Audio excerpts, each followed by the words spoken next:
মাআজ আর মাওয়াজ রাদিয়াল্লাহু তাআলা আনহু দুই ভাই হাত দুইখানা কাইটা ফেলাইলো বদরের যুদ্ধের ভিতরে। আব্দুর রহমান ইবনে আউফ রাদিয়াল্লাহু তাআলা আনহু একটা লাফ দিয়ে তার ঘোড়াটা পার হইয়া গিয়া সিনার পরে বসলো। বৈশা হাতের তরবারি দিয়ে আবু জাহেলের বুকের ভিতরে, মাথার ভিতরে, গলার ভিতরে পাড়াইতে শুরু করলো। মাআজ আর মাওয়াজ রাদিয়াল্লাহু তাআলা আনহু এক ভাইয়ের বয়স 13 বছর, আর এক ভাইয়ের বয়স হলো 11 বছর।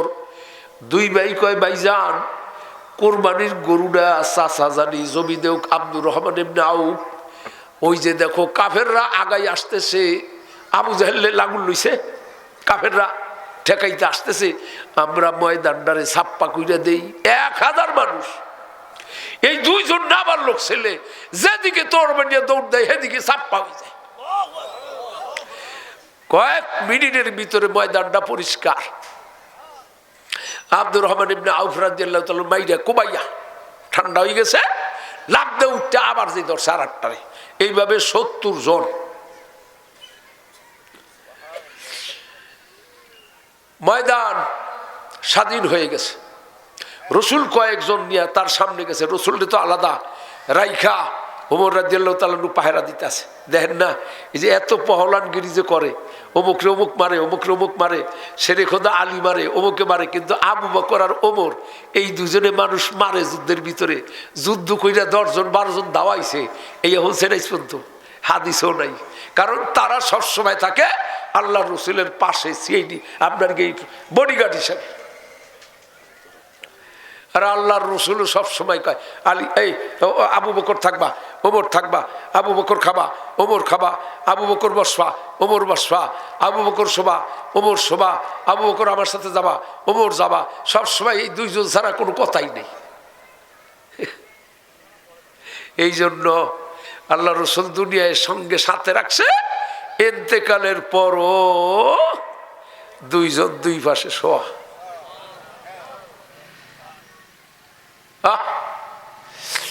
তো রসুলের সামনে আসছে সবাই, অনেক সাহাবারা, সবাই না। হুজুর ময়দান ছাপ্পা হয়ে গেছে। কয় শুনলাম আবু জাহেল নাকি কতল হয়ে গেছে। কয় হুজুর শুনছি তো, দেখি নেই। যারা ছিল তারা বলতে পারে না নির্দিষ্ট। আব্দুল্লাহ ইবনে মাসউদ রাদিয়াল্লাহু তাআলা আনহুকে বললেন তুমি যাও খোঁজ খবর নিয়ে আসো, সত্যিকারেই যদি আবু জাহেল কোতল হইয়া থাকে একটা চিহ্ন আমার কাছে নিয়ে আইসো। আব্দুল্লাহ ইবনে মাসউদ রাদিয়াল্লাহু তাআলা আনহু তরবারি নিয়ে ঘুরতে ঘুরতে দেখে আবু জাহেলের লাশের কাছে গিয়া ঠোঁট দুইখানা আস্তে আস্তে লড়তেছে, আর চক্ষু দুইটা একটু টিপ টিপ টিপ টিপ করতে আছে। মারা গেছে ঠিকই, কিন্তু এখনো রুহু যায় নাই। মনে করছে যে মইরেই গেছে, কিন্তু এরপরে আস্তে আস্তে যাইয়া বুকের পরে বসছে। আবু জাহেল কয় কে রে? বলে আমি আব্দুল্লাহ ইবনে মাসউদ। বলে কোন পাহাড়ের পর সোয়ার হইছো চিন্তা করনি? কাহারে আবু জাহেল রে, তোমার আত্মঅভিমান গরিমানে এখনো যায় নাই। কয় তুই আমার গলাটা কাটবি বুঝতে পারছি, ভাও করছো তরবারি, গলাখানা কাটবা তো নিচের দিকে নামাইয়ে কাইটো, যাতে আমার গর্দানটা বড় দেখলে মানুষ কয় যে একটা বেড়াই ছিল। কি অহংকার! আর অহংকার পতনের মূল। ও আইতে সময় রাস্তায় কি কইছে, এই মোহাম্মদের সৈন্য এই কয়জন, মাত্র অল্প কয়জন, তাও ডাল তরবারি নেই। 12-13 হান তরবারি, ডাল হইল 4টা, আর ঘোড়া হইল 3টা। আর আমাকে জোনাজাত ঘোড়া 1000 সৈন্য, প্রত্যেকের হাতে ডাবল ডাবল তরবারি, একটা বিজ্ঞে গেলে আর একটা। তো একটা কাম করিস, যারা পাবি কাইটে আলাইস না, 2টা নাই সব করা বাইন্দা এরপরে লই আসবো মক্কায়। ওই একটু খেলা করবো আর কুবাবু, খেলা করবো আর কুবাবু, ইন্দুরের মতো, বুঝো নাই?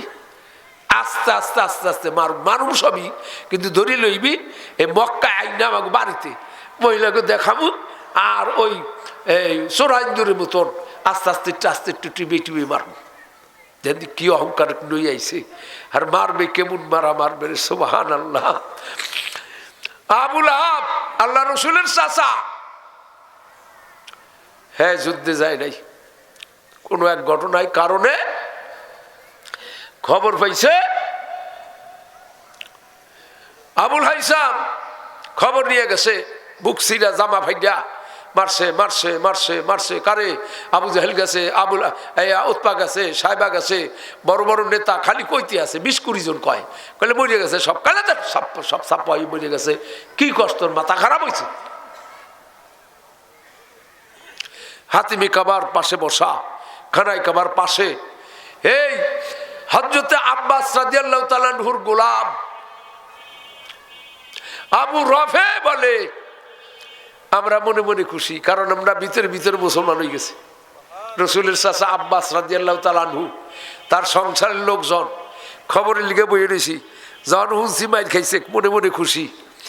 এর মধ্যে আবু লাহাব, সে আইসা, আবু লাহাব তাব্বাত ইয়াদা আবু আবি লাহাব, এই আবু লাহাব আইসা পাশে বৈশা কি খবর ঠবর কি? কয় ওই যে একটা লোক আইতে আছে, আবু সুফিয়ান ইবনে হারেস, ওই আবু সুফিয়ান না। কয় এ তো যুদ্ধে গেছিল, এর কাছে আসল খবর পাওয়া যাবে। হ্যাঁ এসে আনের পর কয় যে কি খবর? কার? কইেন না, দাওয়া খাই আইছি। দাওয়া খাইলি কা? কয় সৈন্য যেটা যেখানে ধরে সেই জায়গায় মারে, আর ডাইন দিক থেকে বাম দিক থেকে আসমান থেকে সাদা সাদা ঘোড়া, সবুজ পাগড়ি পরিধান করা, দুধের মতো সাদা মানুষ আসমান থেকে আসে আর তরবারি ধরিয়ে ধরিয়ে কাটে। তোর মাথা খারাপ হয়েছে, আসমান থেকে সৈন্য আহের ঘোড়া হে কেমনে? হযরত আবু রাফে পাশে বসা, হে কয় আমার মনে হয় ফেরেশতা। এই কথাটা বলার সাথে সাথে আবু লাহাবের কলিজার ভিতরে যে ধরিয়া গেল, ফেরেশতা মানে মুহাম্মদ, আর মুহাম্মাদের ভক্ত যারা তারা ফেরেশতা মানে। আমরা তো ফেরেশতা বিশ্বাস করি না, তুই আমার সামনে কর যে ফেরেশতা নামছে, উঠতেই থাবাদে ধরিয়া একটা থাপ্পড় দিয়ে কাজ করে ফেলাই দিয়া ওঠলো, বুকের পরে গলাটা চাপা ধরলো। কয় আমার স্ত্রী আবার পাশে, আমার স্বাস্থ্য শরীর খারাপ, আবার একটু অসুস্থ, এই ওরে থামান না কে? না কইছি না, থাক কিছু কই না, থাক। ওই দাও আবার ফেলছা, আমার দেখছা চাই দাও, আবারও চাই ফেলে, আবারও চাই ফেলে। তো ওই যে দিয়ে এলি তো হেরে বই বই এরকম করতে আছে, পাগল। এখন ও বাবা দেখেন অবস্থাটা কি। এই বুকের পর জ্বর উঠছে, আমার স্ত্রী আবার আমার পাশে বসা ছিল, আমি হলো হ্যাংলা পাতলা, আর হলো শরীর অসুস্থ, আছে না চিকন চাকুন খাটো মানুষ, বউটা খুব টাগরা, এমন অনেক জায়গায় আছে। আমার স্ত্রী খুব শক্তিশালী, অমুক বংশের মেয়ে। কয় ওই অবস্থা যখন দেখছে, পাশে আসলো ভাঙ্গা খাম্বি, খাম্বি বোঝেন তো, পুরান হয়ে গেছে, ফেলাই দিয়েছে, ওই পুরানটা উড়াই আইনটা ঠাস করে আবু লাহাবের মাথার মধ্যে মারছে। মাথাটা কথারি ভাইটা রক্ত বেরিয়ে গেল। হে তো বই রইল, আমার স্বামীরে ছেড়ে দিল, দুইজনে হাত ধরে বাসায় চলে আইলাম। 1 সপ্তাহ যাইয়া সারতে পারে নাই। আবু লাহাবের গায়ের ভিতরে এত বড় বড় ফোড় উঠলো, আস্তে আস্তে পাইকা গল্লা গন্ধ হয়ে গেল, পছন্দ হলো, গন্ধের চোটে মানুষ থাকতে পারে না। পরে শেষে এক জঙ্গলে রেখে আসছে, তার ছেলেরা বেহুশ অবস্থায় শোয়ে রাখছে। 3 দিন পরে রুহুরা বাহির হয়ে গেছে, কিন্তু তার লাশটা দাফন কাফন পর্যন্ত হয় নাই। মা আগনা আনহু মালুহু, তার ছেলে সন্তান কোনো কাজে লাগে নাই, তার মালও কোনো কাজে লাগে নাই, অথচ আরব দেশের ভিতরে নাম করা ধনী ছিল। পরে শেষে ছেলে পেলেরা দেহে গন্ধের শোনে মানুষ থাকতে পারবে না, আর মানুষ খোটা দিবে, তোর বাপের দাফনও হয় নাই। এই জন্য কামলা লইয়া গর্ত কইরা হেরবার বাঁশ দিয়ে ঠেললে ভিতরে থুইয়া মাটি আর পাথরে চাপা দিয়ে থুইছে। এই তো তাদের জিন্দিগি। বাবা কি বলছিলাম, আল্লাহ রসুল এই যখন অহসী রাদিয়াল্লাহু তাআলা আনহুকে মারিয়া ফেলাইল, এই আমির হামজা রাদিয়াল্লাহু তাআলা আনহু তারে শহীদ করছে। সেই কারণে ঠিকই বলছে যে হ্যাঁ সবাই রে মাফ করবা, কিন্তু এই 22 জন মাফ করবা না। আবু জাহেলের ছেলে ইকরামার স্ত্রী এই ইসলাম গ্রহণ করছে। দেখছেন, আবু সুফিয়ানের স্ত্রী ইসলাম গ্রহণ করছে, আবু সুফিয়ানও ইসলাম গ্রহণ করছে। আবু ইকরামার স্ত্রী কয়, স্বামী গো, আমি ঈমান গ্রহণ করলাম, ইসলাম গ্রহণ করলাম, আপনিও ঈমান গ্রহণ করেন। বলে না, ঈমান গ্রহণ করলে আমার লাভ হবে কি? আমাকে তো জীবিত রাখবে না। বলছে আবু জাহেলের ছেলে ইকরামা ইসলাম গ্রহণ করলো, তারে রেহাই দেবা না, অতএব আমি তো রেহাই পাবো না, ইসলাম গ্রহণ কইরা লাভ হবে কি? বলে স্বামী গো, আমি আমার জীবন জান দেওয়ার চেষ্টা করব আপনাকে বাঁচাই রাখার জন্য। এরপরও যদি বাঁচাইতে নাও পারি, মুসলমান যদি আপনাকে মারিয়াও ফেলায়, দুনিয়ার জিন্দেগিতে আপনি থাকলেন না, বাঁচলেন না, কিন্তু কাল কিয়ামতে মাওলার কাছে বলতে পারবো, মাবুদ গো, আমার স্বামীর পিছনের অপরাধের কারণে তাকে কতল করছে, কিন্তু শেষ পর্যন্ত সে তো মুসলমান অবস্থায় মারা গেছে, আপনি কেন তাকে জাহান্নামে দিবেন? কয়, যতই বলো মুহাম্মাদের কলেমা আমি গ্রহণ করব না। এই বইলা ঘোড়ার পরে সোয়ার হইয়া দৌড় দিছে, ঘোড়া চালাইতে আসে, ওদিকে খবর আসতেছে, তুমি আসলে স্টিমার সেইটা দেব। জেদ্দার গাড়ে সাগরের কিনারায় স্টিমার রেডি, পার হয়ে চলে যাইবে ওই পারে। ঠিকই আবু জাহেলের ছেলে ঘোড়ায় চালাইলো। আবু জাহেলের ছেলের স্ত্রী ইকরামার স্ত্রী, সেও ঘোড়া নিয়ে পিছনে যায় আর বলে, স্বামী গো ফিরেন। মায়া লাগে, মোহাম্মত লাগে, কাল কিয়ামতে আপনি হবে জাহান্নামী, আমি হব জান্নাতি। একসঙ্গে 22 বছর পর্যন্ত কবুতর নির্মত গলাগলি ধরিয়া এক পাশে ঘুমাইলাম, একই বিছানায় ঘুমাইলাম। আজকে আপনি আলাদা হয়ে যাবেন। স্বামী গো, মোহাব্বতে বারবার ডাকতেছি, ফিরেন। বলে হবে না। ঠিকই জেদ্দার ঘাটে গিয়ে স্টিমার পাইয়ে লাফতে উঠে গেল। স্ত্রী কাপড় টাইনা ধরলো, টাইনা কাপড় শুনিয়ে ফেলাইয়া তাকে ধাক্কা দিয়া স্টিমার চালু করিয়া দিল। তৎকালীন জমানায় স্টিমার চলতো বাদামে, বাদাম দিয়ে চালাইতো, ইঞ্জিন ছিল না। বাদাম দিল, শাসা করে চলতেছে। ওই পারে গেলে অন্য রাষ্ট্র, সেই রাষ্ট্রে চলিয়া যাইবে, জীবন বাঁচাবে, কলমাও পড়বে না, এই দেশও থাকবে না, দেশান্তরী হয়ে যাব, তবু মুহাম্মাদের কলমা গ্রহণ করব না। ও আমার মায়েরা, মহিলাদের দুইখানা হাতের কত দাম, খেয়াল করিয়া শোনেন। শুনলাম অনেক মহিলারা আসছে, দুইখানা হাত উঠাইয়া কাঁদে, ইকরামের স্ত্রী, মাবুদ গো, আমার স্বামীকে ফিরাইয়া দাও। একদিন, 2 দিন, 3 দিন চোখের পানিতে বক্ষ ভেসে যায়। মাবুদ গো, আমার স্বামীকে যদি ফিরাইয়া না দাও, জীবনের শেষ নিঃশ্বাস পর্যন্ত এই সাগরের পারে বৈশা হাত উঠাই রাখবো, আমি ফেরত যাব না। 3 দিন পর আল্লাহ ডাক দিয়ে কয়, জিবরাইল গো, আমার আরশখানা থরথর করে কাঁপে। ইকরামার স্ত্রীর চোখের পানি আমার আরশে মানায় না, এরপরে যদি আর চোখের পানি ফেলায়, আমার আরশখানা ভেঙ্গে চুরে খান খান হয়ে যাবে।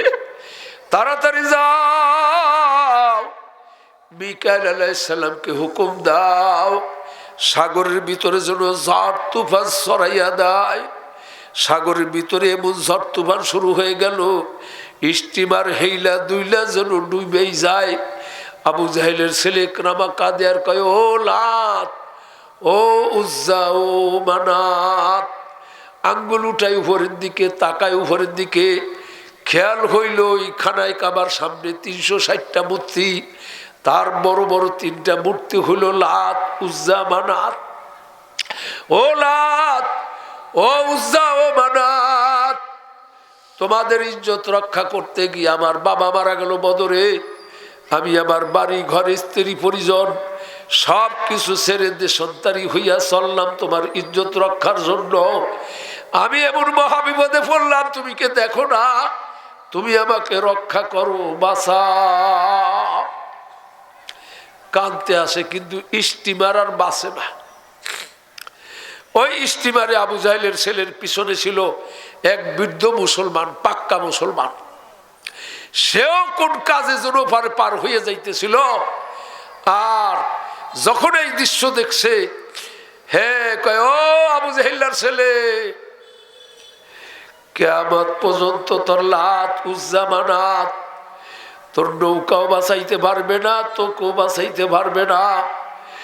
যদি সত্যিকারের নাজাত পাইতে চাও, মুহাম্মাদুর রাসূলুল্লাহর রব আল্লাহর কাছে ক্ষমা চাও। মানুষ বিপদে পড়লে তখন তো মন নরম হয়। ও চাচা যান, সত্যিকারই মানে 100 বার ও মুহাম্মাদের খোদা, খালেজ দিল। ঝড় তুফান যখন উঠে তখন আল্লাহ আমার বাড়ি ঘরটা যদি ফেলাই যাও বাবু, কোনোদিনও না বাঁচাবো না। তখন দিল থাকে ভালো, খালেজ দিলে বলে, আল্লাহ দোয়া কবুল করে। কি কর, কিন্তু পরে আবার মন থাকে না। হ্যাঁ, আল্লাহ ডাইকা কয়, জিবরাইল, ও মিকাইল, বাতাস উল্টা দিকে ঘুরাইয়া দাও। একটা ধাক্কা দিয়েই এই আবুল আমামা একরামার স্টিমার খানা ধাক্কা দেয়া জেদ্দার ঘাটে চাপাইয়ে দিল। 3 দিনের রাস্তা কয়েক সেকেন্ডে এসে গেছে। ঝড় তুফান বন্ধ হয়ে গেল। স্টিমারের সামনে এসে দেখে তার বিবি হাত উঠে কান্তি আছে, মাহমুদ আমার স্বামীকে ফেরত দেন। স্বামী ডাক দেয়া বলে, বিবি গো, তোমার ওই হাত 2খানা মাওলার দরবারে কবুল হয়ে গেছে, চলো আমরা দিনের নবীর কাছে যাই, ইসলাম গ্রহণ করি। বিবি বড় খুশি। পাশে সেই ঘোড়া বাঁধা, আর একরামের ঘোড়াও সেখানে ছিল। ঘোড়ার পর সোয়ার হইয়া স্বামী স্ত্রী 2 জনে আবার রওনা। এদিকে স্বাধীন হয়ে গেছে, 3 দিন পার হয়ে গেছে মক্কা, বুঝেন নাই? রাসূল 3 দিন পরে হেরেম শরীফের সামনে খেজুরের পাতার পাটি বসাই বিছাইয়া 10,000 সাহাবা সৈন্যদেরকে নিয়া এবং নতুন যারা মক্কায় মুসলমান হইছে তাদেরকে নিয়ে পরামর্শ মিটিংয়ে বসে রাষ্ট্র কায়েম করবে। মন্ত্রী মিনিস্টার নির্ধারিত করবে কাকে কোনখানে শাসনকর্তা বানাবে। পরামর্শ বৈঠক বৈশা রাসূল একটু মুস্কি মুস্কি হাসে, বলে, ও সাহাবারা, বৈঠক শুরু করার আগে আমি একটা কথা তোমাদেরকে শুনাই। বলে, হুজুর শুনান। বলে, আমি গত রাত্রে স্বপ্নে দেখলাম আবু জাহেল জাহান্নাম দরিয়ার ভিতরে উথাল পাতাল খাইতেছে। একবার আগুনের নিচে যায়, একবার উপরে উঠে। কিন্তু হঠাৎ করে দেখলাম আবু জাহেলের ডাইন হাতের কবজাখানা জান্নাতের দরজা দিয়ে ঢুকাইয়া দিছে। হুজুর অর্থ কি, মানে কি? আবু জাহেল এত বড় খারাপ মানুষ, তার জাহান্নামে দেখছেন খুশি আমরা, কিন্তু তার ডাইন হাতের কবজাখানা জান্নাতের দরজা দিয়ে ঢুকাই দিল। এর ব্যাখ্যা কি? আবু জাহেল তো চির জাহান্নামী, কিন্তু আবু জাহেলের ডাইন হাতের কবজা অর্থাৎ তার ছেলে একরামা ইসলাম গ্রহণ করবে। একটু পরেই ঘোড়ার পর থেকে নাইমে আসসালাতু আসসালামু আলাইকা ইয়া রাসূলুল্লাহ পাইলি কুবাইয়া কাইটে ফেলাবা হুকুম ছিল না? এই হুকুমটা ছিল ফাতে মক্কার দিনে ফজরের নামাজের পর থেকে জোহরের নামাজ পর্যন্ত। এরপরে এই হুকুম রহিত বা 3 দিন পর আইছে, সেই হুকুম তার নাই। হুজুর উঠেই সালামের জবাব দিয়ে বুকে জড়াই ধরছে, বলে হুজুর আমাকে পড়াইয়া দেন লা ইলাহা ইল্লাল্লাহু মুহাম্মাদুর রাসূলুল্লাহ। মুসলমান হয়ে গেছে। তার স্ত্রীর দোয়ার বদৌলতে আল্লাহ স্বামীকে কবুল করে নিছে। এমন স্ত্রী এখনো বর্তমান দুনিয়া জগতে আছে, কি বলেন আছে না? তারাও যদি তার স্বামীর জন্য দোয়া করে, আল্লাহ আমার স্বামীকে নামাজি বানিয়ে দেন, আল্লাহ আমার স্বামীকে সহিহ হিদায়াত নসিব করে দেন, আমার স্বামীকে পর্দা নিশিওয়ালা বানিয়ে দেন, আমার স্বামীকে সরমনাই ধাক্কাই লয়ে যান, আমার স্বামীকে তাবলিগে চিল্লা দেওয়ার মতো সুযোগ করে দেন। কি বলেন? এই দোয়া যদি নামাজ হইরা স্বামীর জন্য করেন, অবশ্যই আপনার স্বামীও হেদায়েত পেয়ে যাবে।